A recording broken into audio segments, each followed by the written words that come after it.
Hey YouTube, today we will be looking at the Harbor Freight Predator 6.5 horse 3-inch chipper that they sell from Harbor Freight for about 500 bucks. Show you some of its limitations, what it can do. Seems to be doing pretty good after about 10 hours of running it. I've gone through maybe a gallon of gas in the thing. It's awesome. Anyway, I'm going to fire this thing up and show you a couple of things about it. Flip you around. This here is the Predator motor on it with the model number 62323. Takes 3-inch diameter through there. It says only ½ inch down through the top, but I've accidentally dropped some stuff bigger than that in there. When people say 3-inch chipper, you would be surprised what 3 inches is. Some of these here, this from here to here is 3 inches. Also, this from here to here is 3 inches, even though it's just a little stick. So often what you have to do is you have to come through, break off the twigs, and now you have something that will fit in a 3-inch chipper.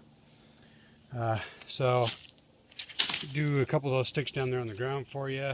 Some of those over there that are too big, obviously I'm not going to stick in. Those were examples. And then I have some brush that I'll drop on the top, and you can watch the work of that. Hope you enjoy.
otherwise the bag blows off and you got yourself a mess. You can also run it good without the bag. That's what I've been doing a lot of times if I wheel it to the area that I'm at. This is about the third or fourth run so far, other than the 3-inch diameter being smaller than a lot of stuff I would love to shove through it. Pretty impressed so far. Hope you enjoy. Good luck.